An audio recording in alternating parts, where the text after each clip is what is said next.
Maka 30 minit bermula dengan sekarang. Bismillah. Bismillahirrahmanirrahim. Pertama saya ucapkan terima kasih dan tahniah kepada Ustaz Salman atas pembentangan. Sebagaimana dijangkakan sebagai seorang jurulatih debat, pembentangan yang sangat bersemangat. Tetapi saya terpaksa ulang dari segi nilai ilmiah masih lagi rendah. Yang pertama, kerana Ustaz Salman daripada awal gagal faham tajuk perbincangan kita adalah Wahabiyah, aliran, bukannya membincang batang tubuh. Mungkin masih terbawa-bawa dengan dialog yang pertama, kita berbincang batang tubuh, iaitu pemikiran satu orang individu, Syekh Nazim Al-Haqqani. Sedangkan di sini kita membincangkan aliran dan kita telah takrifkan Wahabiyah itu orang yang mansub dan sebagainya. Jadi berdasarkan kepada kefahaman itu, iaitu yang pertama, ini soalan mungkin agak kita kata obvious, tapi untuk supaya dicatatkan, menurut Ustaz Salman Ali, Wahabiyah itu adakah aliran sesat ataupun aliran ahli sunnati wal jamaah? Ahli sunnah wal jamaah. Terima kasih. Yang kedua, adakah Ustaz Salman Ali sendiri seorang yang Wahabiyah ini berpegang pada Wahabiyah? Saya dah sebut 3 kali tadi tak? Terima kasih. Macam saya sebutlah, kadang-kadang benda tu obvious tapi flow of the question tu biasa juga. Kita perlu begitu. Alhamdulillah walaupun Wahabiyah adalah ahli sunnah wal jamaah, tetapi Ustaz Salman bukan berfahaman Wahabiyah. Mengikut ramai para ulama, termasuk ulama-ulama Hanabilah, iaitu ahli sunnah wal jamaah basically apabila ada aliran-alirannya adalah 3. Asy'ariyah, Maturidiyah ataupun Athariyah. Jadi saya percaya Ustaz Salman adalah ahli sunnah wal jamaah. Cuma aliran yang mana? Asy'ariyah atau Maturidiyah atau Athariyah? Athariyah. Baik, terima kasih.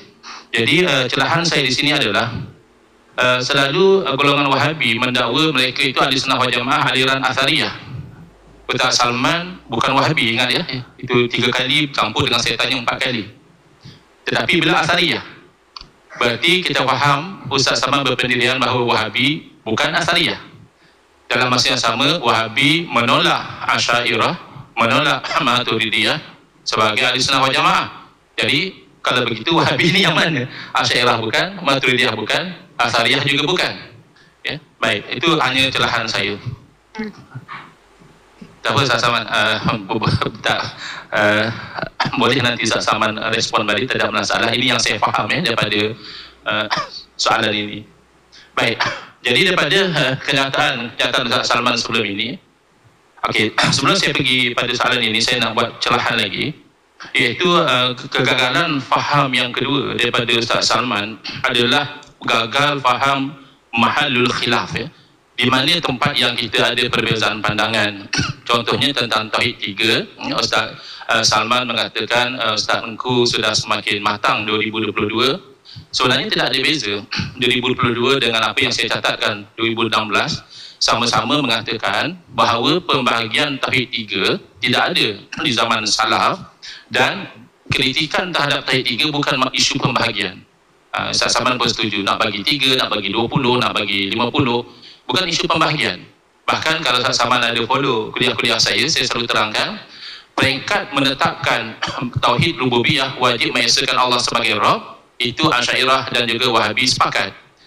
Tetapi khilaf kita di mana adalah pada Wahabi mendakwa orang musyrik seperti Abu Jahal dan Abu Lahab juga bertauhid, tapi tauhidnya Rububiyah. Bukan pada mengiktiraf bahawa Allah yang mencipta, sebab tauhid itu lawannya syirik.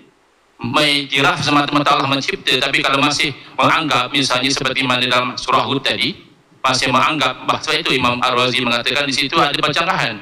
Dalam masa yang sama mereka mengiktiraf Allah yang mencipta, yang memberi mudarat dan manfaat, mereka masih mendakwa kononnya berhala mereka lah yang memberi penyakit gila kepada Nabi Hud alaihissalam.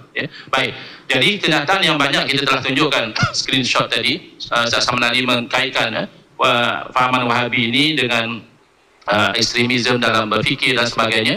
Adakah Ustaz Salman setuju bahawa Wahabiyah ini adalah aliran ekstremis? Tidak. Baik, kalau begitu, kalau kita lihat perbezaan yang Ustaz Salman cuba kaitkan, yang saya lihat adalah gagal membezakan ideologi dengan individu. Kalau secara individu memang kita tidak nafikan bahawa dalam aliran apa pun ada individu yang melakukan kesalahan ataupun melakukan kesilapan atau melakukan takfir. Tetapi kalau secara ideologi, data-data yang kami bentangkan jelas menunjukkan bahawa takfir itu is embedded di dalam ideologi Wahabi itu sendiri melalui konsep tauhid uluhiyah secara khusus. Ya, tauhid asma wa sifat juga ada-kala menjadi asas untuk mengkafirkan orang yang tidak beriman secara zahir kepada ayat-ayat yang mutasyabihat. Tetapi yang paling ketara adalah konsep tauhid uluhiyah dijadikan alasan. Adapun konsep tauhid 3, istilah kita tak ada masalah. Saya lihat ada sebahagian dalam rangka mempertahankan tauhid 3, tauhid 3 sudah ada sebelum Imam Ibn Taimiyah. Ya, istilah rububiyah, uluhiyah bukan ada Imam Ibn Taimiyah yang menciptanya. Tetapi kita menolak implementasi yang salah. Tauhid uluhiyah iaitu kita hanya boleh menyembah dan beribadah kepada Allah Ta'ala semata-mata, itu disepakati. Itu saya tidak percaya ada orang Islam yang menolak kalau kita itu tak boleh menyembah kepada selain daripada Allah. Tetapi menganggap misalnya al-istighatsatu bil amwat itu ibadah menyembah kepada orang mati, iaitu mahallul khilaf. Jadi saya harap kita boleh fokus di situ. Dan disitulah datangnya dakwaan-dakwaan yang tidak betul. Ya. Misalnya Ustaz Salman, kesilapan yang seterusnya adalah membuat dakwaan yang tidak tepat. Pertama, menganggap majoriti beriman kepada al-quwwatul mud'ah, iaitu makhluk ni ada kekuatan yang Allah letakkan di situ, dan mengatakan kalau kita pegang Asy'ariyah maka majoriti jadi kafir. Ini bercanggah dengan fakta. Ulama Asy'ariyah yang terkenal Imam Ibrahim Al-Bajuri dengan jelas mengatakan bahawa kebatalan dakwaan bahawa sesuatu itu memberi bekas dengan tabiatnya, saya terus baca terjemahannya, dan dengan kekuatan yang ada padanya, dan barang siapa yang beriktikad bahawa sebab-sebab. Di sini yang saya lihat kegagalan ya, golongan Wahabi ataupun yang tidak Wahabi tetapi menyangkakan Wahabi itu betul, adalah gagal membezakan antara hakikatu taksir dengan al-alaqah bainas sabab wal musabbab. The connection between cause and effect is something, but the real thing happen dengan kekuatan Allah Ta'ala. Sebab itu hakikat tauhid. Itu makna la ilaha illallah, dan itu makna wala haula wala quwata illa billah al-aliyil azim. Jadi kalau orang itu beriman bahawa misalnya api dengan tabiatnya membakar, pisau dengan tabiatnya melukakan, makanan dan minuman dengan tabiatnya mengenyangkan dan seterusnya, dengan dirinya itu, yang itu saja yang kafir. Kerana ini syirik, dan ini tidak ada khilaf di kalangan Ahlussunnah wal Jamaah. Ini i'tiqad qadariyatul ula. Ini i'tiqadnya golongan qadariyah yang awal, sehingga mereka mendakwa oleh kerana apa itu Allah tidak menciptakan perbuatan makhluk, berarti mereka beriktikad Allah juga tidak tahu makhluk akan buat apa sebelum makhluk melakukan. Jadi qadariyatul ula itu lain. Adapun al-quwwatul mud'ah itu adalah i'tikad Mu'tazilah, iaitu qadariyah hulusi yang seterusnya, iaitu para ulama mengatakan yang asah adalah tidak kafir. Jadi harap Ustaz Salman jangan mudah meletakkan sesuatu yang salah.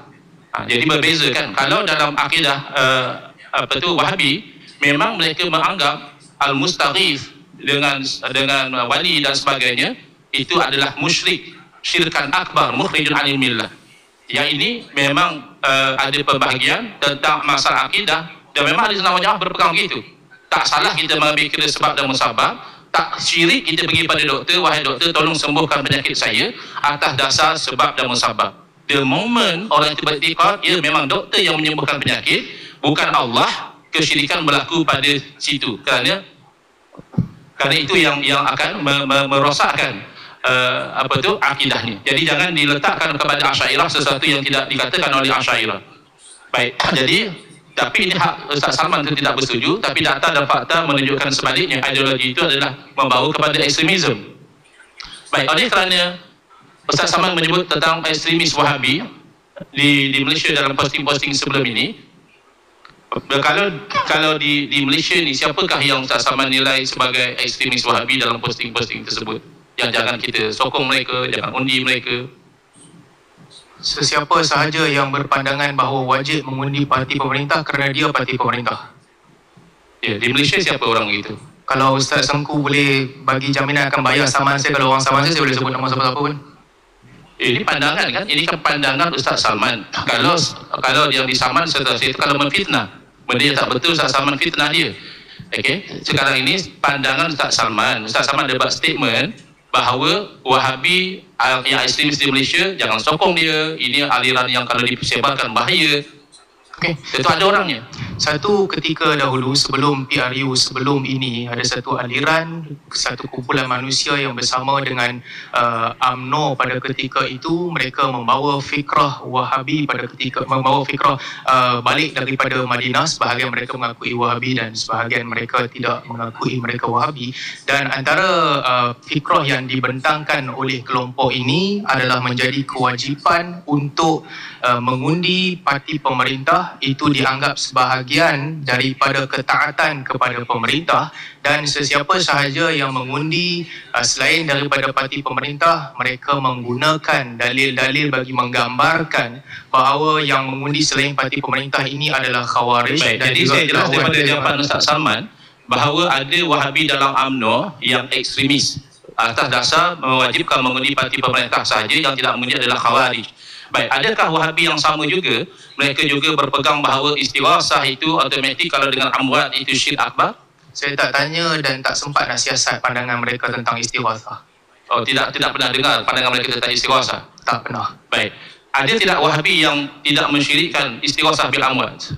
Saya tak kenal semua Wahabi, bagaimana saya boleh menjawab bagi mewakili semua Wahabi? Nah, Amin, dari segi yang terkenal, tokoh-tokoh Wahabi yang terkenal kan diketahui pandangan mereka. Istighasah sebagaimana yang saya sebutkan membawa 3 maksud. Jika yang Okey, tidak dimaksudkan boleh terlalu panjang. Kalau saya boleh ingatkan kembali Ustaz Salman, dalam slide Ustaz Salman sendiri telah merumuskan bahawa tokoh-tokoh Wahabi mensyirikkan istighasah.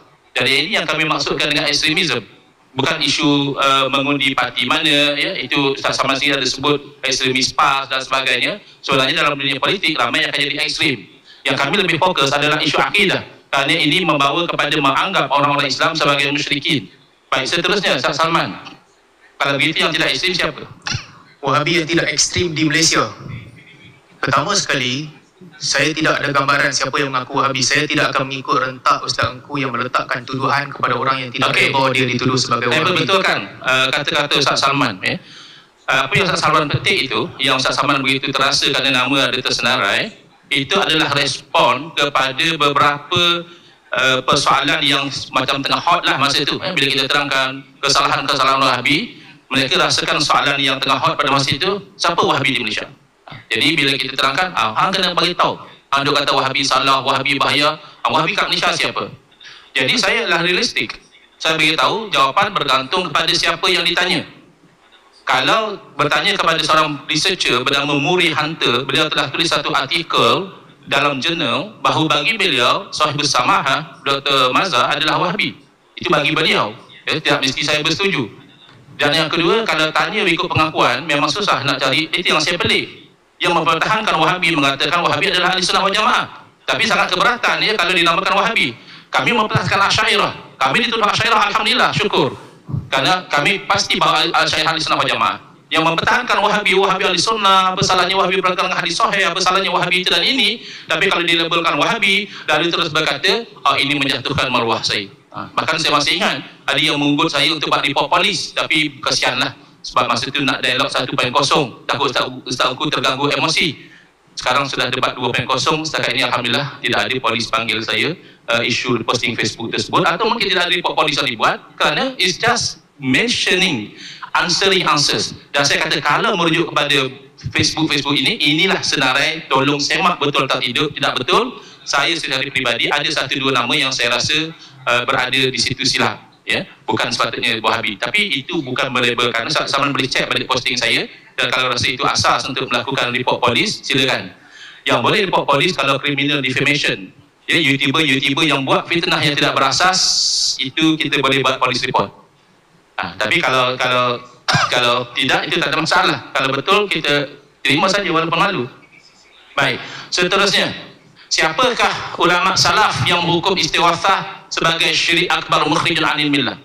Ibnu Aqil menyebutkan. Ya, Ibnu Aqil. Apa petikan beliau? Sebab kadang-kadang mudah kita kata menyebutkan yang dimasukkan lain. Alangkah posting Facebook Ustaz Engku pun disalah fahami. Dan yang kedua, mungkin nak saya bawakan nas tu? tapi tidak menjawab soalan lah, kerana Saya menjawab Ibn Aqil. Kalau nak saya bawakan nas. boleh. Tetapi soalan dia adalah siapakah ulama salaf? Tak sama perasan tak Ibn Aqil bukan ulama salaf? Ibn Aqil telah mendahului mereka. Ibn Aqil bukan ulama salaf ya. Soalannya siapakah ulama salaf? Sebab Wahabi selalu mendakwa kami adalah salafi. Salafi adalah pengikut salaf.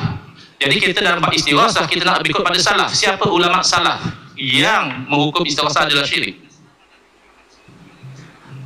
Istighasah tidak dihukum sebagai syirik kerana pada zaman awal ia tidak berlaku. Hanya yang berlaku adalah mereka meminta dengan pergi ke kubur Nabi Daniel. Itu pun dibantah oleh Umar. Bahkan ada sahabat yang lebih keras daripada itu, sehingga ada pandangan Abdullah bin Mas'ud bahawa orang setelah Nabi SAW wafat, Assalamu alaika ayuhan Nabi, ditukar kepada Assalamu ala Nabi. Assalamu alaika ditukar tidak mensyirikkan Assalamu alaika. Sekarang ni kita berbincangkan tentang mensyirikkan istighasah. Kalau dikatakan tidak berlaku, tidak akan diriwayatkan dalam Fathul Bari oleh Al-Imam Ibn Hajar Asqalani tentang istighasahnya seseorang pergi pada Nabi SAW, ya Rasulullah istasqi li ummati, wahai Rasulullah mohonlah mintalah tolong minta hujan buat umatmu. Istasqi bukan isqi. Ya, Istasqi bukan isqi. adalah istasqi kan minta itu pada orang mati. Ustaz tahu kan beza istasqi dengan isqi? Ya, istasqi adalah tolong minta hujan. Wahabi mengatakan tidak boleh minta tolong orang mati.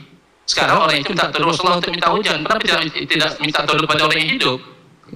Muhammad bin Wahab tidak mengkafirkan minta tolong doa. Istasqi pada pandangan Muhammad bin Wahab orang hidup. Tak sama dengan buat lupa. Saya sebut Orang Wahabi memang tidak mengkafirkan minta tolong dengan orang hidup. Tak sama tolong doakan saya, ya boleh. Tapi kan Rasulullah SAW dalam keadaan dia telah wafat. Wahabi kan tidak membenarkan, bahkan Syekh bin Baz dalam ta'liq kepada kejadian tersebut mengatakan ma fa'ala hadzal rajulu batilun wa wasilatu ila syirki. Wasilah hadzal kalam Sayyidina Umar, wasilatu ila syirk bukan syirk. ya, wasilah ila syirki. Hadzal kalam Sayyidina Umar. Sayyidina Umar bila dapat berita itu ada Salman berkata ini wasilah ila syirki. Baik, tidak ada. Wasilatu ila syirk bukan syirk. Ya. Dan Muhammad bin Wahab Adalah Sayyidina Umar. Sayyidina Umar tidak apabila mendapat perkhabaran tersebut, Sayyidina Umar kan salah, sahabat Nabi. Adakah Sayyidina Umar mengatakan ini wasilah ila syirki sebagaimana dikatakan oleh Syekh bin Baz? riwayat itu bermasalah. Itu pandangan Wahabi biasa. Teruskan. Tapi Ustaz Salman bukan Wahabi. Itu kan penilaian Syekh Albani. Syekh Imam dia telah menilai dan menolak kononnya dakwaan tentang Malik Ad-Dari itu telah dijawab dengan Syafi. Kecuali kalau mereka masih berdegil itu cerita lain. Okey. Dan lebih menarik, selalu kalau kita bentangkan ini dalil-dalil, selalu mereka tahu riwayat itu bermasalah, riwayat itu dhaif. Tetapi mereka sendiri satu dalil pun tidak ada. Mereka nak kita bawa dalil yang sahih, yang kuat. Dan di sisi ramai para ulama tidak mempertikaikan, bahkan Ibn Hajar Asqalani tidak mempermasalahkan riwayat tersebut. Sekarang ini yang mengharamkan, haram itu kan hukum. Dan kita sepakat, saya, Ustaz Salman yang bukan Wahabi dan juga Wahabi sepakat bahawa agama terbina di atas dalil. Yes. Hukum haram adalah hukum. Jadi saya pernah tanya dalam mesyuarat dan saya rasa Ustaz Salman mengikuti mesyuarat tersebut melalui live, itu ada atau tidak dalil yang mengharamkan istighasah bil amwat. Dalil yang ditanya menjawab, kalau dalil banyaklah dalam Quran semua. Tapi apabila saya meminta dalil, tidak ada seorang pun ahli mesyuarat yang membawa dalil mengharamkan istighasah. Sebaliknya spin kepada, kalau macam tu bolehlah minta tolong dengan pokok, seolah-olah wali sama dengan pokok. Alasannya kerana pokok tidak berdosa. Ya, banyak yang tidak berdosa, mikrofon juga tidak berdosa. Tetapi tidak berarti masyru' sebagai sabab untuk kita meminta tolong kepada benda-benda ini. Tapi kalau handphone telah didesain dengan apa, kita boleh Siri please help me please this and that. Itu lain kerana dia asbab. Okay. Jadi sekarang ini Ustaz Salman cuba membawa dalil tadi, silakan. Wala tad'u min dunillahi ma la yanfa'uka wa la yadhurruk. Baik. Sadaqallahul azim. Al-Quran sisa betul. Tapi tafsiran terhadap Al-Quran itu adalah ciri yang disebutkan Khawarij, yuharrifuna ta'wilil kitab was sunnah. Manakah ulama salaf atau sekurang-kurangnya pada tafsir yang muktabar menafsirkan tad'u di situ sebagai talabul ghaus, meminta pertolongan. Tad'u di situ ditafsirkan oleh ulama muktabar sebagai ta'bud. Bukan kita tafsir muktabar. Kalau menyembah kepada selain daripada Allah, itu sepakat. Kita menolak menyembah kepada selain daripada Allah. Kalau dikatakan meminta tolong adalah sebagai menyembah, maka tidak ada beza meminta tolong kepada orang hidup atau kepada orang mati. Kerana kalau dikatakan al-istighasah bil amwat syirkun. Baik, apa makna syirik? Apa makna syirik Ustaz Salman di sisi Wahabi? Syirik di sisi Wahabi, meletakkan hak Allah yang sepatutnya hanya milik Allah kepada makhluk. Baik. Jadi apa hukum syirik? Hukum syirik haram lah. Boleh tak kita buat syirik? Tak boleh lah. Tak boleh. Baik. Jadi istighasah di sisi Wahabi bil amwat, minta tolong dengan orang mati di sisi Wahabi adalah syirik. Berarti minta tolong dengan orang mati di sisi Wahabi adalah meletakkan hak Allah kepada yang selainnya dan hukumnya haram. Ya. Kalau begitu berarti al-istighasah bil ahya adalah meletakkan hak Allah kepada yang lain, syirik. Kerana yang syirik adalah istighasah. Jadi kalau begitu istighasah bil ahya juga syirik. Kerana istighasah itu yang menjadi asasnya. Kalau dikatakan oh ini hidup tidak syirik, ini mati tidak syirik, maka persoalan seterusnya kenapa? Kenapa kalau minta tolong orang hidup dia boleh, minta tolong orang mati syirik? Kenapa? Maqdur alaihi wa ghair maqdur alaihi. Okay. Orang hidup mampu untuk melaksanakannya, orang mati tak mampu melaksanakan. Oh, kalau tidak mampu melaksanakan maka syirik. Yes. Okay. Kalau saya minta tolong dengan Ustaz Salman, untuk saya itu diangkat menjadi Perdana Menteri Malaysia yang ke-11. Ustaz Salman mampu tolong? Sekali, tak dengar soalan apa? Okey, saya minta tolong Ustaz Salman untuk bantu saya untuk jadi Perdana Menteri Malaysia yang ke-11. Boleh bantu saya atau mampu? Boleh. Mampu. Okey, kalau saya minta tolong Ustaz Salman untuk angkat satu barang yang berat, dan itu katakan barang itu seberat 200 kilo, Ustaz Salman mampu atau tidak? Kalau minta dan dengan angkapan saya memang tak mampu, itu bodoh. Kalau minta dengan angkapan saya ada kuasa ajaib untuk mampu, itu syirik. Berarti minta tolong kepada seseorang sesuatu yang tidak mampu tidak semestinya syirik. Banyak orang minta tolong pada seseorang dengan sangkaan bahawa orang itu mampu menolong dia, terbukti orang itu tidak mampu. Jadi ini kayu ukur yang sangat lemah untuk mensyirikkan umat Nabi Muhammad sallallahu alaihi wasallam. Maka kembali pada kayu ukur Asy'ariyah Maturidiyah Ahlussunnah wal Jamaah, syirik adalah mengiktikadkan pada makhluk itu sifat ketuhanan, iaitu taksir, memberi bekas. Sebab itu kita tidak bezakan antara minta tolong dengan makhluk yang hidup atau mati, kerana kalau disuruh dengan hakikat, kedua-duanya tidak boleh memberi bekas, tidak boleh memberi pertolongan. Sebab itulah iza sta'anta fasta'in billah. Sebab itulah Allah Ta'ala berfirman qul la amliku li nafsi naf'an wa la dharra. Tidak ada memiliki manfaat mudarat. Kan masa Nabi SAW masih hidup, Nabi tidak memiliki manfaat dan mudarat. Tapi min hasus sabab, tidak ada masalah. Makanya disitulah bercanggahnya Wahabi dengan Ahlussunnah wal Jamaah. Kita tunjukkan slide tadi, mazhab yang 4 mengharuskan istighasah, sedangkan Wahabi ekstrim sehingga mensyirikkan istighasah. Jadi bukan masalah antara bid'ah atau tidak bid'ah. Itu lagi satu kegagalan faham yang ketara tentang isu bid'ah. Kita tidak menolak istilah bid'ah. Macam mana kita menolak istilah yang ada dalam hadis? Kita menolak kefahaman yang mengharamkan sesuatu perkara baharu dalam agama semata-mata kerana baharu. Kerana dalam hadis Nabi SAW, Nabi bersabda, man ahdasa fi amrina haza ma laysa minhu fahuwa raddun. Barang siapa yang adakan satu perkara baru dalam urusan kami, sesuatu yang bukan dari agama, maka perlu disemak. Ini yang selalu ditinggalkan oleh golongan Wahabi. Dalam terjemahan dia hanya terjemah barang siapa yang ada satu perkara baru dalam urusan ini maka tertolak. Malah saminhu itu ada peranannya. Maka itulah kita katakan bid'ah yang selari dengan syarak itu boleh. Tetapi ada juga yang gagal faham. Dia kata oh kalau asal baik boleh buat, why not kita sembahyang subuh 4 rakaat? Siapa yang cakap sembahyang subuh 4 rakaat baik? Sama seperti Ustaz Salman quote tadi, sujud yang luar daripada sembahyang bukan sujud syukur, bukan sujud tilawah, siapa yang kata baik? Maka itu bid'ah sahidah, kita sepakat. Yang kita tolak misalnya selawat selang tarawih pun dibid'ahkan, misalnya usolli juga dibid'ahkan. Alasannya Nabi tidak buat. Nabi tidak buat, tapi kita ada sunnah menerima dalil umum. Misalnya dalil selawat selang tarawih, innallaha wa malaikatahu yusholluna 'alan nabi ya ayyuhalladzina amanu shollu 'alaihi wa sallimu taslima. Allah suruh selawat, tidak ditetapkan masa. Maka selang tarawih termasuk boleh selawat, lepas tarawih boleh selawat. Jadi ini perbezaan, bukan pada membid'ahkan sesuatu itu tidak ada masalah. Dan kita kena ingat, bid'ah di sisi Ahlussunnah wal Jamaah ada 5 hukum. Ya, boleh jadi bid'ah yang wajib, bid'ah yang sunat dan seterusnya. Tapi biasanya Wahabi hanya satu. Kalau bid'ah itu maknanya sesat. Makanya bila Wahabi membid'ahkan tak sama dengan bila Ahlussunnah wal Jamaah membid'ahkan. Baik. Seterusnya, madad alisna ya Rasulullah. Adakah ini ungkapan syirik menurut Wahabi? Menurut Wahabi syirik. Ya. Menurut Ustaz Salman? Konteks. Apa maksud ya Maknanya terangkan, saya bagi peluang untuk terangkan. Kalau arisna itu dalam erti kata meminta doa kepada Nabi SAW supaya berdoa kepada Allah Subhanahu Wa Taala memberikan kepada kita apa yang kita nak minta, aghithna, tapi dalam konteks kita meminta isqina dan sebagainya, itu saya tidak menganggap dia syirik kerana ada banyak nas yang ada di situ. Tetapi kalau dimaksudkan dengan aghithna di sini meminta kepada Nabi SAW sesuatu yang tidak mampu diberikan oleh Nabi SAW, itu adalah satu kesalahan dan juga itu adalah syirik. Dan saya rasa Kiai Hidayat bersetuju dengan saya bahawa minta saya tak boleh rasa teruskan saja yang rasa tu nanti. Okey, apa yang tidak mampu dilakukan masa terhad, apa yang tidak mampu dilakukan oleh Nabi SAW sehingga memintanya menjadi syirik? Nabi SAW tidak mampu menumbuhkan tumbuhan, tidak mampu menurunkan hujan, tidak mampu melakukan sini semua. Okey, kalau orang itu meminta sebagaimana orang meminta kepada doktor, wahai doktor sembuhkan saya, padahal asy-syafi huwa Allah. Tetapi etikad dia, ini doktor ni akan mendatangkan sebab dia sahaja, iaitu dia akan ikhtiar, tapi dia tahu ialah yang sembuhkan adalah Allah, itu kan tidak syirik. Kalau dia mengatakan pada Nabi SAW itu dalam konteks zahirnya itu, berilah kepada saya biasanya zuriat, itu kan Allah yang beri. Tapi dengan keyakinan bahawa Nabi akan mendoakan dan Allah perkenankan. Itu syirik atau tidak? Kalau dengan keyakinan dan konteksnya bahawa dia mendoa, minta Nabi SAW mendoakan dia, saya kata dia tak syirik. Okey, jadi ada konteks. Dan konteks ini berdasarkan keyakinan. Kenapa kalau ulama-ulama Wahabi tanpa konteks mensyirikkan? Ini kan Ustaz Salman sepatutnya mengatakan itikad sebegitu ekstrim. Ini soalan kau ni? Pencelahan. Saya kan dalam persoalan boleh mencelah.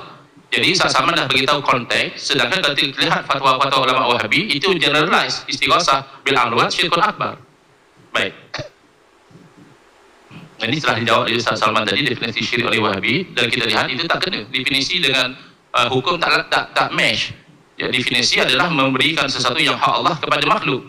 Jadi istighasah bil amwat itu memberikan, sedangkan istighasah bil ahya tidak memberikan. Apa justifikasi? Itu kan keliru. Ada atau tidak ulama salaf yang mempertikaikan amalan tabaruk dengan asar solihin? Bukan dengan asar solihin. Ada. Ya, siapa? Sayyidina Umar melarang apabila disampaikan kepada orang pergi melakukan tabaruk dengan asar Nabi Daniel, beliau meminta mengarahkan untuk pindahkan kubur Nabi Daniel. Ulama mana yang memahami perbuatan itu sebagai melarang? Ulama salaf yang mana yang memahami perbuatan itu sebagai larangan tabaruk dengan asar solihin? Mengarahkan pindah kubur yang menjadi tempat orang ramai mengambil barakah. Kerana kita tahu Sayyidina Umar pemerintah dia buat banyak benda berdasarkan kepada dipanggil siasat syar'iyah. Jadi sama memahami itu sebagai larangan kesyukuran. Kerana tentulah ada ulama-ulama salaf yang perasan kalau itu larangan tabaruk dengan asar solihin. Diriwayatkan daripada Ibnu Umar radhiyallahu anhu bahawa beliau melarang orang pergi sapu kubur Nabi SAW. Kefahaman Ustaz Salman tak apa, saya tanya tentang ulama salaf. Sekarang saya pergi kepada Abdullah bin Umar salaf.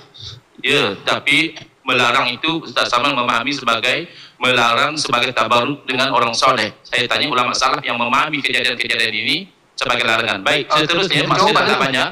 Siapakah ulama salaf yang menerangkan konsep tauhid 3 sebagaimana yang difahami oleh golongan Wahabi? Maknanya kalau tauhid rububiyah orang musyrik juga bertauhid. Kalau tauhid uluhiyah, tawassul, istighasah dan tabaruk itu bermasalah, istighasah itu syirik. Siapa ulama salaf yang memahami dan menerangkan sedemikian? Telah ijma' ulama salaf bahawa orang musyrik dalam konteks yang diceritakan oleh Al-Quran, mereka percaya dengan tauhid rububiyah kecuali aswajah.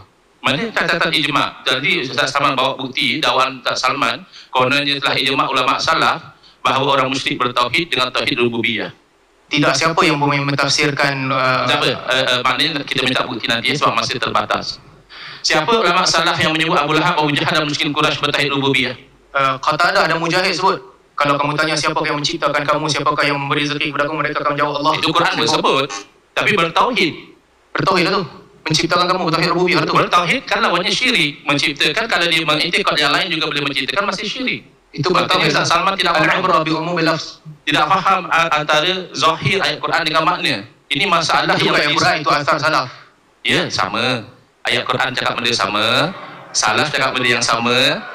Kedua-duanya Ustaz Salman gagal faham. Mujahid kata kalau kamu tanya kat mereka siapa bagi rezeki kepada kamu. Ada Mujahid kata Abu Jahal bertauhid dengan tauhid rububiyah? Sebagaimana tak ada siapa pun kata sila belajar tauhid 20 sifat 20. Kena spin jauh sangat. Jangan lari jauh sangat Ustaz Salman. Kita fokus di sini Ustaz. Ya, tidak ada ulama salaf yang mengatakan Abu Jahal bertauhid, kan senang itu. Baik. Tak apa, masa pun sudah tidak banyak. Tak apalah, mungkin Ustaz Salman pun nanti. Apa definisi ibadah pada pandangan Wahabi? Kalau sempat jawab, silakan. Terima kasih. Baik, masa telah pun tamat. Terima kasih kepada Ustaz Engku dari pihak ARG atas sesi interogasi tadi. Jadi kita akan mulakan rehat selama 5 minit. Ustaz Engku telah bersedia? Baik, Ustaz Salman. Okey, 30 minit sesi interogasi oleh Ustaz Salman pada pihak ARG bermula sekarang. Dipersilakan. Okay. Soalan saya yang pertama, ada atau tidak fatwa negeri yang menyebutkan Wahabi sesat dan menyeleweng? Negeri di Malaysia, ya? Yes. Ada yang menyebut bercanggah dengan ahli sunnah. Saya tak tanya yang lain. Ada atau tidak yang mengatakan sesat dan menyeleweng? Jawapan saya maintain tadi. Menyebut bercanggah dengan ahli Saya sunnah. tanya, ada atau tidak fatwa negeri yang menyebutkan Wahabi sesat dan menyeleweng? Sesat dengan saya tak ada. Tapi Okey, terima kasih. menyeleweng ada. Masih. Lagi satu, Tak apa, untuk soalan, saya tanya lah kot, ya. saya nak bagi tahu Kiai akan jawab by Ulang lah, default. siapa nak jawab pun. Urusan Okey. masing-masing. Baik. Soalan kedua, apabila status ini dibuat menyenaraikan nama 31 orang Wahabi, nama saya termasuk di situ, adakah ini dibuat di atas kejahilan ataupun ilmu? Copy paste ni dibuat di atas kejahilan ataupun ilmu? Copy paste larai Wahabi. Ya. Berdasarkan menjawab soalan yang ditanya, List ini didedahkan di atas kejahilan ataupun ilmu? ya, saya tahu, saya ada ilmu bahawa benda ni tersebar di Facebook. Jadi Ustaz tak ada ilmu tentang ketepatan maklumat ini, berapa ramai orang betul-betul Wahabi dan tidak. Jadi dia disandarkan di atas kejahilan. Tidak, saya tahu sebahagian tapi tak ramai yang mengaku. Saya bagi contoh. Dari list ini mengandungi 31 orang. Adakah Ustaz ilmu post nama-nama ini di atas ilmu ataupun kejahilan? Sekadar copy paste. Atas ilmu saya bahawa ini disebarkan di Facebook. Pasti dah menjawab orang yang Ilmu ketepatan maklumat 31 nama ni. ya, sebahagiannya saya sudah Saya pribadi. tanya tentang kesemua list 31 orang ni dibuat atas dasar ilmu ataupun kejahilan apabila ini di paste. Posting berdasarkan ilmu. Adakah mereka Wahabi atau tidak? Ya, saya percaya sebahagiannya Wahabi. Artinya saya faham jawapan, tak nak mengaku tapi di atas kejahilan, tak apa. Itu perlu silakan. Ya, itu kejahilan. Ustaz tak boleh pastikan setiap satu di antara 31 orang ni Wahabi tapi Ustaz post 5 tahun ma laysa laka bi'ilm. Setuju, Ustaz Salman. Okey, setuju dah. Kesimpulan. Itu je. Next. Giliran saya bertanya. Seterusnya. Tuanku Raja Perlis berpandangan bahawa Perlis tidak berpegang pada Wahabi. Apakah Ustaz engkau bersetuju atau tidak dengan kenyataan ini? Ya, saya sangat bersetuju, itu saya syukur, alhamdulillah. Setuju. Maka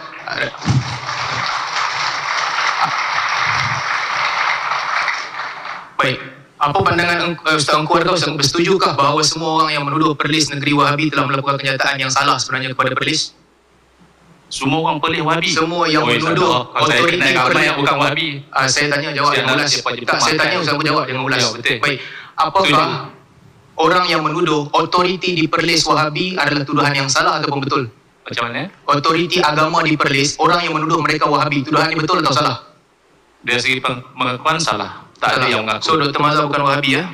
Dari segi pengakuan dari segi data kena cek sebab Muri Harta melabelkan beliau Wahabi. Saya akan bagi open-ended question, jangan risau ada.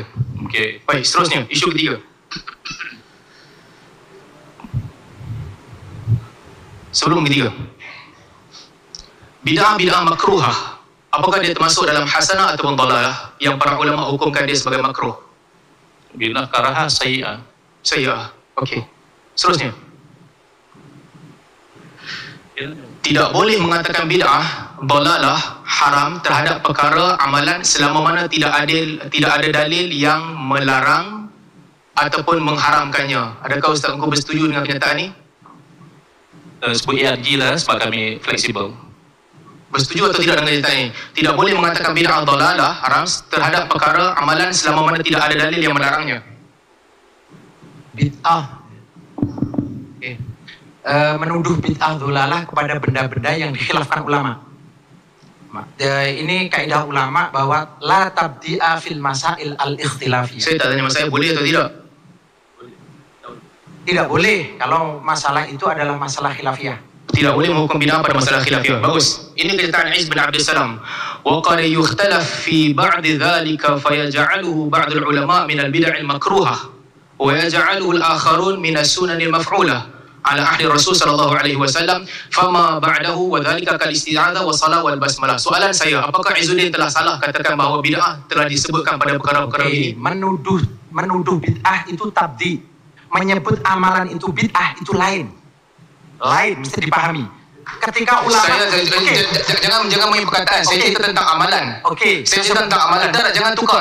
Betul. Gini Ustaz, misalkan ada ulama yang mengatakan bahwa kunut ini bid'ah. Saya patah balik kepada soalan ini. Nak bagi faham betul supaya kita di atas sofa yang sama. Menuduh amalan yang ada khilaf padanya sebagai bid'ah boleh atau tidak? Saya jawab. Amalan itu boleh berbeza pendapat antara satu ulama dan ulama lain. Ulama lain boleh mengatakan hal ini bid'ah.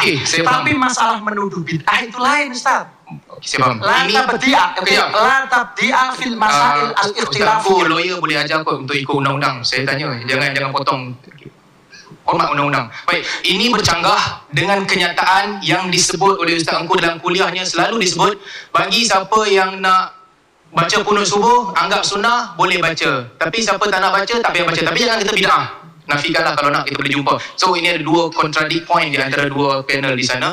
Soalan seterusnya, ada atau tidak larangan mengkhususkan bacaan surah Al-An'am pada rakaat terakhir malam ke-7 di bulan Ramadan? Ada atau tidak larangan? Tolong dulang, Ustaz. Ada atau tidak larangan mengkhususkan bacaan surah Al-An'am pada rakaat terakhir malam ke-7 Ramadan? Tahsis dengan keyakinan itu sunnah tidak boleh. Makruh, paling tak makruh. Tahsis dengan keyakinan minas sunnah. Tapi kalau tanpa ada keyakinan saya tak tanya boleh atau tidak. Saya tanya ada atau tidak larangan mengkhususkan bacaan. Kalau dalil khusus ya tidak ada. Tapi kalau dalil umum melarang kita mengada-adakan sesuatu yang bercanggah dengan agama, ia ada. Jadi boleh, soalan seterusnya, bolehlah kita membid'ahkan amalan ini?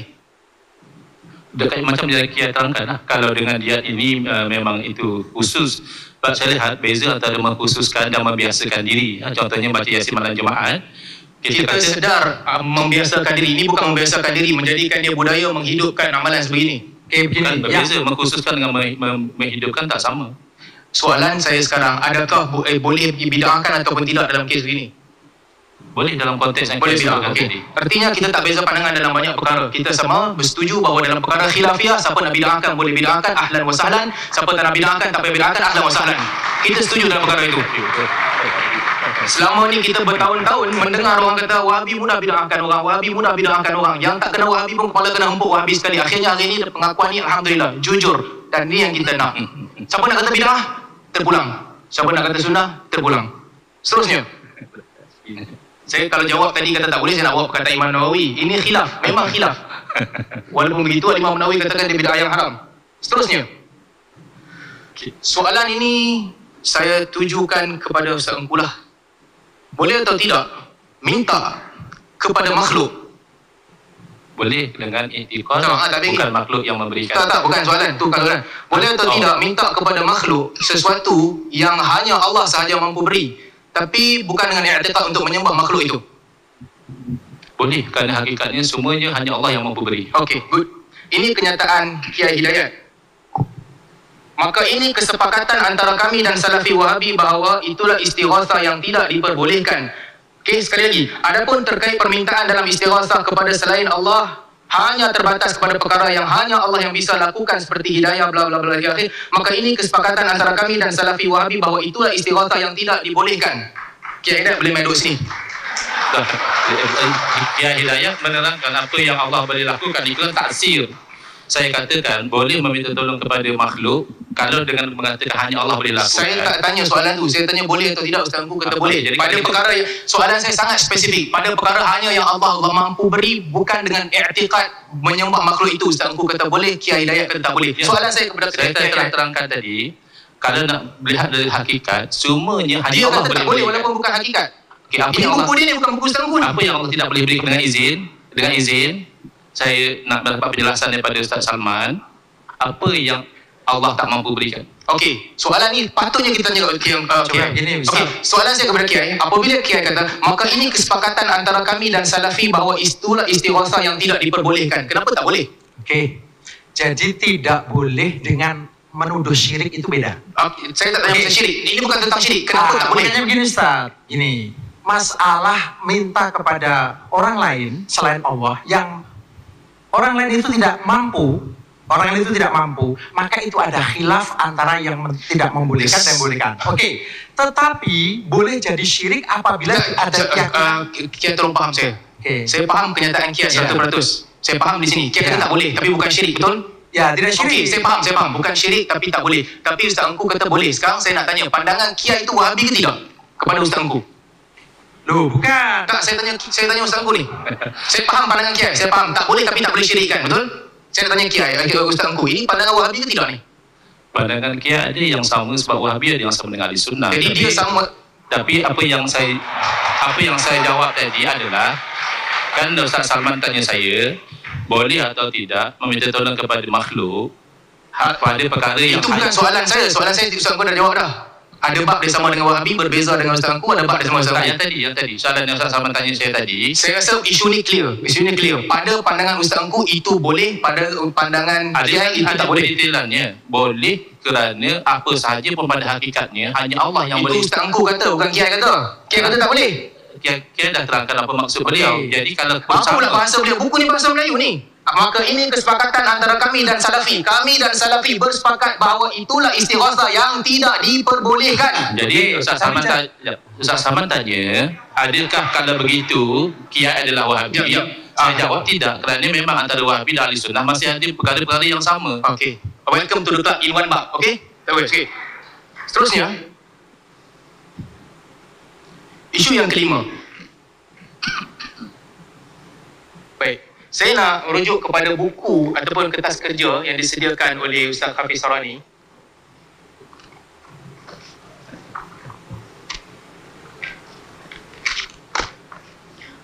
Beliau menyebutkan salah satu contoh tawassul ni, beristilam kepada Hajarul Aswad adalah satu jenis tawassul. Katanya satu jenis tawassul. Kemudian boleh menyebutkan Sayyidina Umar telah menarik perhatian kita kepadanya dari aspek akidah yang betul. Innaka hajar la tanfa' wa la tadur. Law anni lam ma ra'aitu Nabi sallallahu alaihi wasallam ma uqabiluka.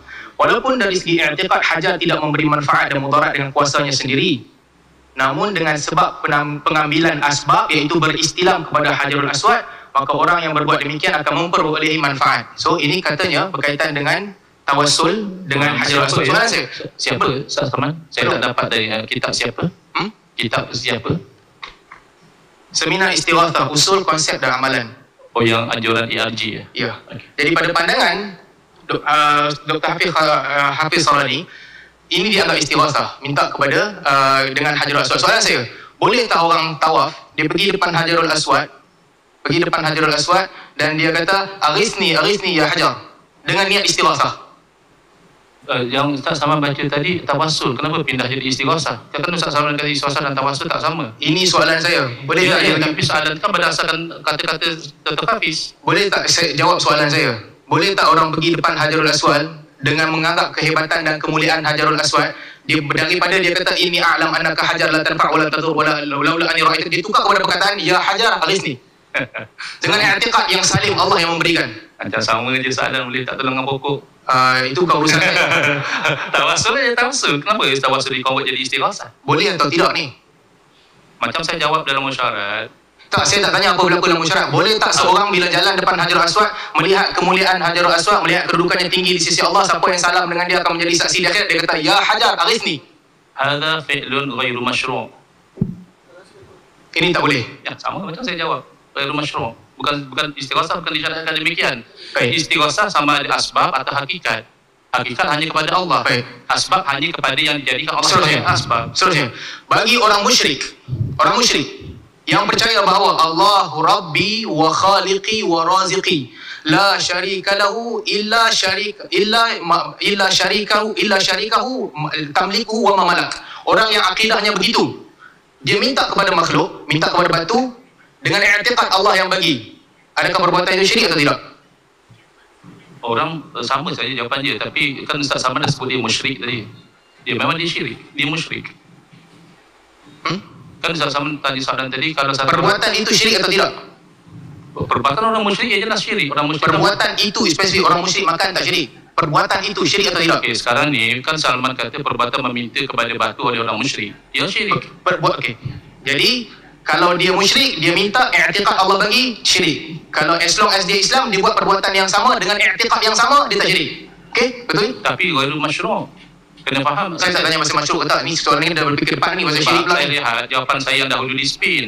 Bila saya kata tak syirik, mereka kata saya suruh orang minta dengan pokok. Saya tak minta penjelasan. Tadi masa soal tak boleh jelas panjang. Seterusnya, bagi orang yang mentafsirkan istawa dengan duduk, adakah dia kafir?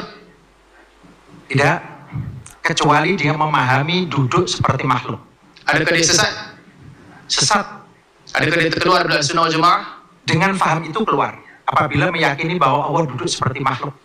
Tapi kalau tafid seperti yang dilakukan oleh Adz-Dzahabi, maknanya dia menetapkan Allah qu'ud al-arsh, tapi maknahu mufawwadun ilallah, tidak apa-apa.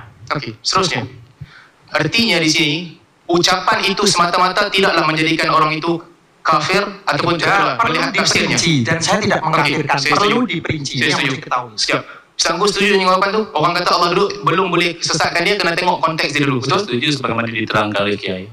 Setuju. Okey. So sekarang ni, jangan salahkan orang kerana tafsiran sahaja. Tapi salahkan orang setelah melihat dalil-dalil dan pegangannya. Okey. Seterusnya.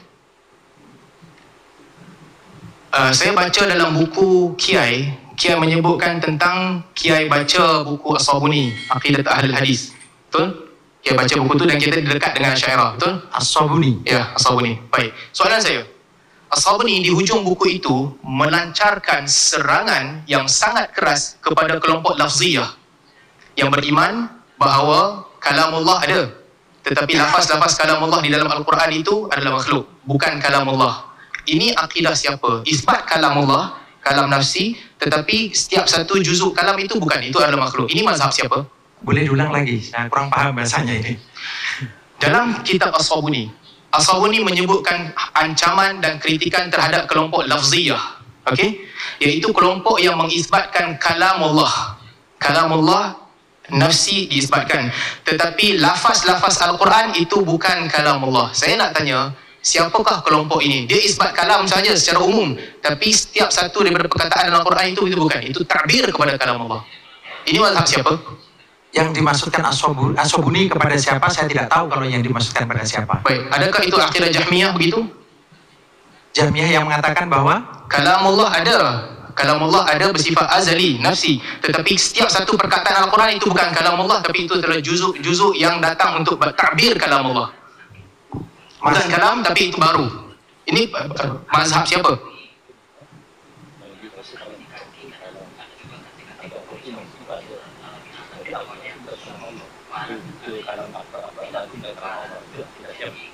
kalau Al-Quran bukan kalamullah, bukan akidah Ahlussunnah wal Jamaah.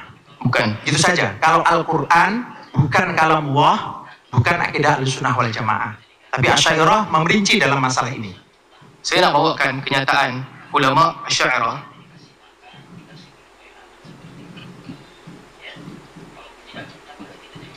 Kata Ar-Razi, "Idza qulna li hadhihi al-huruf al-mutawaliyah wal aswat al-muta'aqibah innaha kalamullah, كان المراد أنها لفظ دال على صفة قائمة بذات الله فأطلق اسم الكلام عليها على سبيل المجاز." Ala sabil majaz. Boleh tak tunjukkan supaya membantu kami tangkap apa yang Ustaz Salman sebut? Tunjuk dalam slide. Saya tak ada share. Okey, ceritanya kata Ar-Razi atau kata saya mulakan dengan Al-Iraqi. Kata Al-Iraqi Pelan-pelan dalam bahasa Arab sebab kami nak dengar yang original.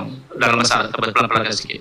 Okey, i'lam anna akthar an-nas min ulama al-usul fi zamanina ya'taqiduna anna alfaz al-Quran muhdathatun wa madluluha qadimun mutlaqan. Ini mazhab siapa? Lafaz makhluk Madlul qadimun mutlaq. itu sebagian Asy'ariyah. Asy'ariyah. Baik. Kalam maksudnya lafaz al-munazzal min Allah muhdas. Muhdas. Jadi tadi kritikan yang kata muhdas, yang hentam semua tu kena ke Asy'ariyah sekali Oh, lagi. silap. Ustaz tak paham. Tak paham. Tak, saya tanya faham tak faham? Iya, tapi tak paham. Tadi sudah saya jelaskan. Sekejap. Okey, Sekejap. Lafaz Al-Quran baru ataupun itu sifat Allah Karim. Lafaz Al-Quran. Ini saja Ustaz. al-fat al-munzal min Allah itu muhdas tanzilu. Okey. Sepakat. Bukan. Tapi Al-Quran itu muhdas ketika Allah yatakalam, itu yang kita tidak sepakat. Itu yang diyakini oleh Wahabi, Ustaz. Bukan, lafaz Al-Quran pada Asy'ariyah itu baru. Itu bukan qadim. Qadim adalah sifat azaliyatul qadimun la yazidu wa la yanqus wa la yabda wa la yantahi. Al-munzal. Wahidun itu sifat yang tidak berbeza. Tapi lafaz pada pandangan mazhab Asy'ariyah itu baru. Kenapa tak faham mazhab sendiri? Okey, gini Ustaz, saya jelaskan ya. Ini mazhab Asy'ariyah. Ustaz Salman bagi peluang Ustaz Salman tadi dia nak jawab. Lafaz Ustaz Kiai Hidayat yang selalu membaca pasti akan tahu. Itu kata Ar-Razi, itu kata Al-Iraqi. Kalamullah qadim azaliyun, betul. Lafaz Quran hadis, betul. Ya. Kalamullah qadim. Lafaz Quran itu adalah hadis, betul. Lafaz Quran di sini ada khilaf. Ada yang tidak memerinci antara lafaz dan makna. Ada yang memerinci. Saya jelaskan yang untuk yang al-fat al-munzal itu mudah. Itu yang dia balik pada soalan tadi. As-Sabuni apabila beliau mengatakan beliau melancarkan kritikan terhadap kaum yang menganggap kalamullah qadim azaliyun yang sifat, tetapi lafaz Al-Quran adalah hadis. Itu kritikan itu ditujukan kepada siapa? Bisa saja itu kepada Jamiah, tapi itu perlu Jamiah tidak beriman dengan Al-Quran kalamullah. Jamiah tidak beriman dengan kalamullah, sifat kalam tak beriman. Okey, Jahmiyah dengan Asy'ariyah dalam masalah ini ada perbezaan, Ustaz. Tapi mohon maaf, ini kita membahas Wahabi atau membahas Asy'ariyah ini? Okey, ini jawapannya di sini. Semangat sekali untuk kamu penuhkan slide untuk menyesatkan Asy'ariyah dalam bab kalam kerana mereka beranggapan bahawa kalam itu hadis. Itu kamu buat apabila kesalahan sama dibuat oleh Asy'ariyah, kamu takwil. Oh, gini Ustaz, bukan takwil.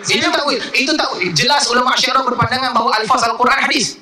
Loh, saya kan sudah Dan itu dihentam oleh Sabuni. Sama dengan penjelasan dulu kot, sebab berbeza. Yang sama faham berbeza daripada yang kita terangkan. Jadi lagi betul juga kita isunya sekarang sesiapa yang mendalami akidah Asy'ariyah akan tahu bahawa setiap patah lafaz Al-Quran itu bukan yang dimaksudkan dengan kalam Allah, betul? Itu takbir saja, betul? Ibarat. Ya. Saya tahu itu ibaratun an kalam qadim. Itu yang kemudian menjadi perdebatan, dan ulama Hambali pun menyatakan bahwa antara khilaf mereka dengan khilaf Asy'ariyah itu khilaf furu'. Itu bukan kata ulama Hambali, itu seorang penulis buku yang mengatakan Hambali sama dengan dia, bukan semua ulama Hambali. Betul Ustaz, saya jelaskan supaya ini tidak di framing bahwa seakan-akan ini Asy'ariyah sesat. Saya tak kata Asy'ariyah sesat. Saya kata ada perbezaan. Sebab itulah Ibnu Hajar dalam Fathul Bari bila menyebutkan nanti akan menjadi syiar ahli sunnah bila menjawab Jahmiyah. Apabila semua makhluk dihancurkan, Allah Ta'ala akan bertanya limanil mulkul yaum. Allah sendiri yang akan jawab lillahil wahidil qahar. Ini konteks ini tidak ada pada Asy'ariyah wala Jahmiyah. Sebab pada mereka kalam azaliyun qadim. Bukan sifat yatakallam. Ahmad kata inna Allah yatakallam mata syaa. Betul?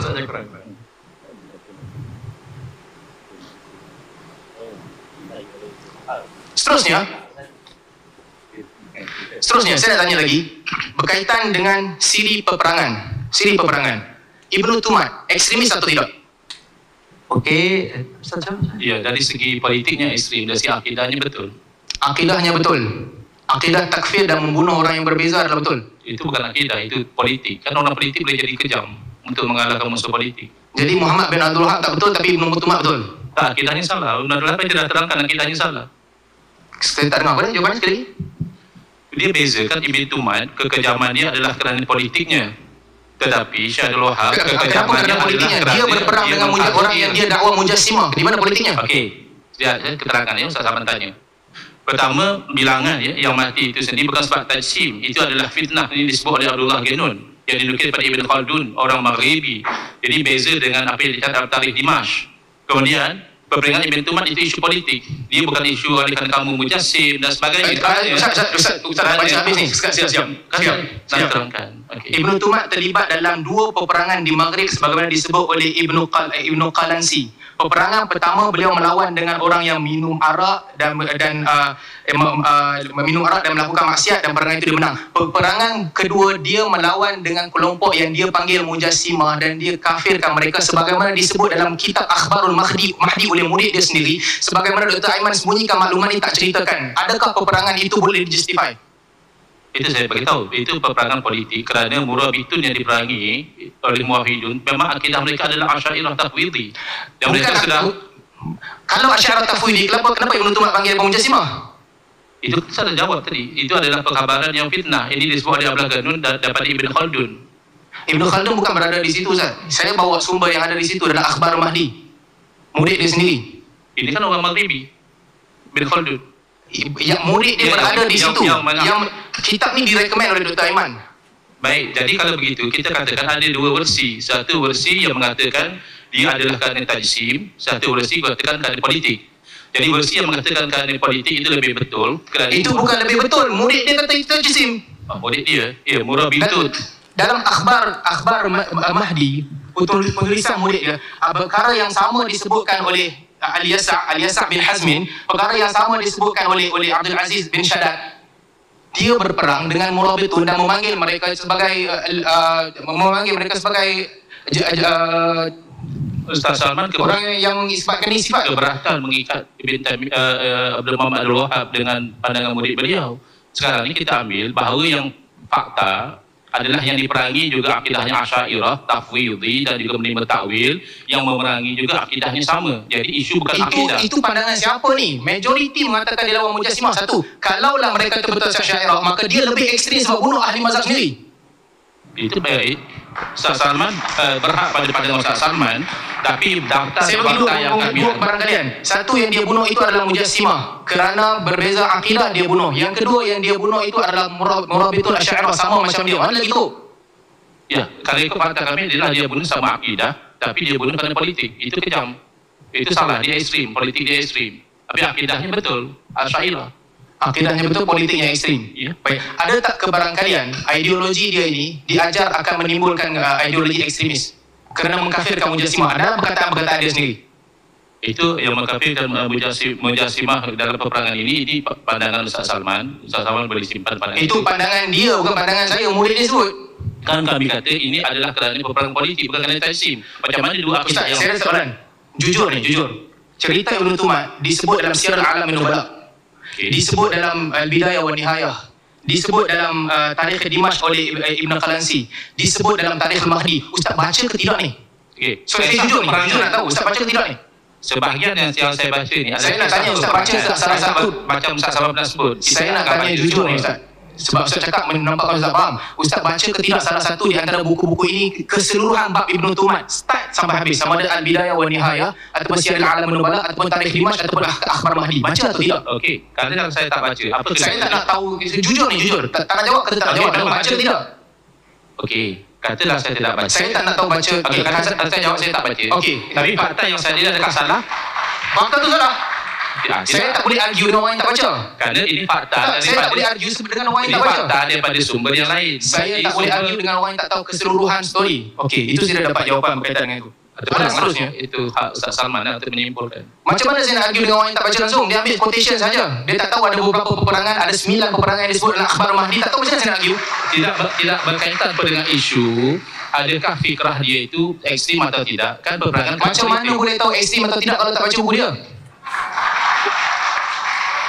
Akidah Mursyidah kan buku dia. Akidah Mursyidah tidak ada akidah ekstrim. Buku sejarah, maksud saya sejarah perjalanan dia lah. Kita sama-sama dengan dia. Sejarah kan banyak versi.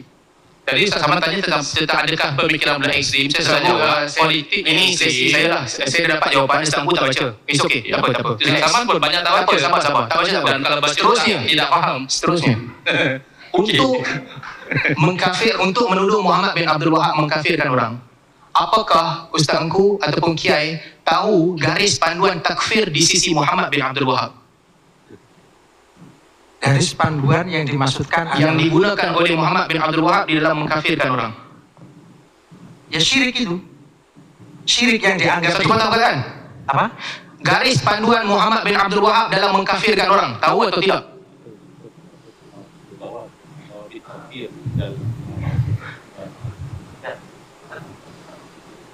Ya.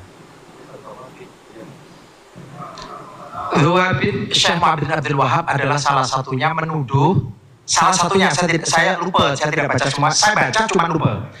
Di antara kalau pertanyaan dari saya Ustaz, maksudnya di antaranya adalah menuduh bahwa orang yang istighosah itu beribadah kepada selain Allah. Apakah Kiai membaca uzur-uzur yang Muhammad bin Abdul Wahab telah letakkan sebelum dia kafirkan orang? Baca atau tidak? Uzur yang dia letak, dia takkan kafirkan orang selagi sebelum sampai hujah. Dia takkan kafirkan orang di atas kejahilan. Dia tak kafirkan ramai orang yang pergi sembah kubur Abdul Qadir Al-Jilani di atas kejahilan. Baca atau tidak ni? Baca. Tapi kami tak setuju kerana dia masih mengkafirkan. Itu hanya dia kata Bukan masalah tak setuju. Berbeza dengan kami tidak mengkafirkan. Bukan masalah tak setuju. Kamu datang menyesatkan orang tanpa kamu tahu asal-usul mazhab dia pun. Tahu, kami tahu kalau dia menguzurkan. Kalau katanya dakwahnya belum sampai, hujah belum terdiri. Ada 4 kriteria Muhammad bin Abdul Wahab dalam takfir. Saya pasti kedua-dua kamu tak baca dan tak pun. Baca. Jadi yang kami tak ulama- setuju, tidak ulama- setuju, tidak berarti tidak baca. Seterusnya, soalan seterusnya. Mana buku dalam kitab Muhammad bin Abdul Wahab yang cerita pasal jihad? Sedih. Jihad ada di ulama Wahabi, Ustaz. Yang lain. Muhammad bin Abdul Wahab tulis Kashfus Syubhat, dinanggarkan Ya, dalam kasus kitab. syubhat itu dipenuhi Saya tak dengan tanya mengkafirkan.